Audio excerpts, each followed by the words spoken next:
Hello friends, তোমাদের জন্য একটা নতুন ভিডিও নিয়েছি। দেখো, এটা অ্যালুমিনিয়াম কড়াইয়ের মধ্যে সর্ষের তেল দিয়েছি। তেলটা গরম হয়েছে, ওর মধ্যে একটা তেজপাতা, দুটো শুকনো লঙ্কা আর সামান্য একটুখানি সাদা জিরে দিয়ে দিয়েছি। যে একটু ভাজা ভাজা হয়েছে দেখো, তাকে এদিকে আমি পরিষ্কার করে কুমড়ো, আলু, পটল, ছোলাটাকে সেদ্ধ করে রেখেছি। কুমড়ো, আলু, পটলটাকে কেটে ভালো করে ধুয়ে রেখে দিয়েছি। এবার আমি সবার প্রথমে আলুগুলোকে ছেড়ে দেবো।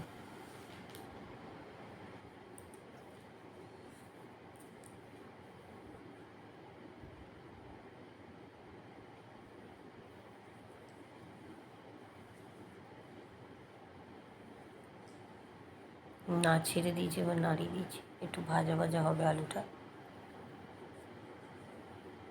দেখো, আলুটা হালকা ভাজা ভাজা হয়ে গেছে। এবার আমি পটলগুলোকে দিয়ে দিচ্ছি ওর মধ্যে।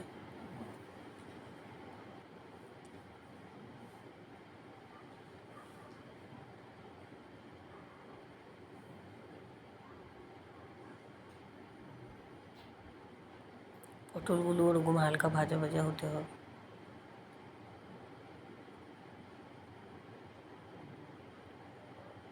এবার কুমড়োগুলোকে দিয়ে দিচ্ছি।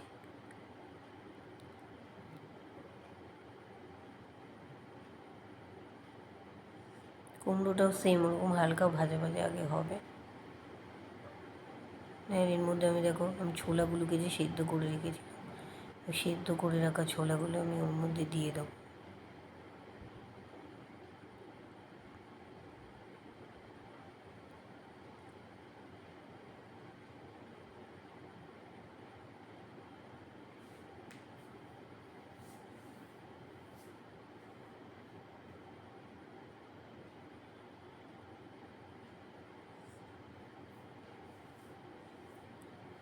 এবার একটুখানি নাড়িয়ে দিচ্ছি, এটা হালকা ভাজা হবে। এবার দেখো, এইদিকে আমি একটা জায়গার মধ্যে একটা টমেটো আর 4টে কাঁচা লঙ্কা স্ক্যাপারে ঘষে রেখেছিলাম, সেটা আমি দিয়ে দিলাম।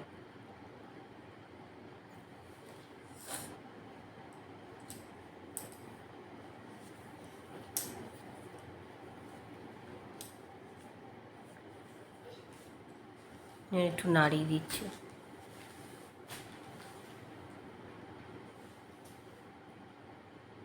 এবার দেখো, আমি এই জায়গায় একটুখানি পাত্রে জল নিয়ে তার মধ্যে 1 চামচ হলুদ গুঁড়ো, 1 চামচ জিরের গুঁড়ো, 1 চামচ লঙ্কার গুঁড়ো দিয়েছিলাম, সেটা আমি ঢেলে দিলাম কড়াইয়ের মধ্যে। আর এটাকে একটু ভালো করে নাড়িয়ে দেবো।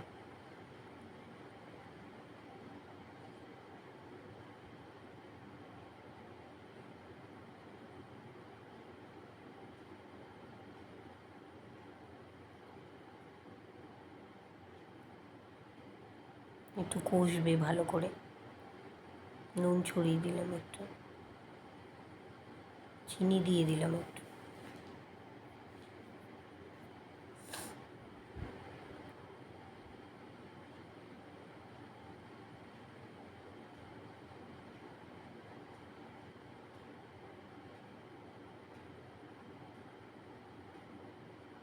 দেখো, কষে গেছে। এবার এর মধ্যে আমি একটুখানি জল দিয়ে দেবো পরিমাণ মতো। জলটা দিয়ে নাড়িয়ে দিতে হবে সিদ্ধ হওয়ার জন্য। দেখো, ঝোলটা ফুটে এসছে।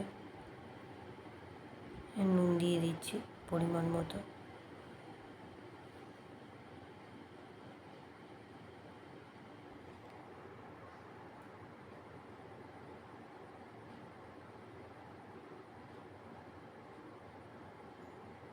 দেখো, প্রায় ঝোলটা হয়ে এসছে। এর মধ্যে আমি গরম মশলার গুঁড়ো দিয়ে দিচ্ছি।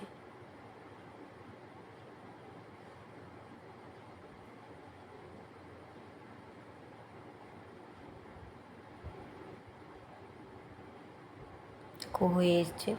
ঝোলটা আমি নামিয়ে দেখাচ্ছি। দেখো, হয়ে গেছে আমার নিরামিষ তরকারি ঝোল। ভিডিওটা ভালো লাগলে চ্যানেলটাকে লাইক আর সাবস্ক্রাইব করে দিও।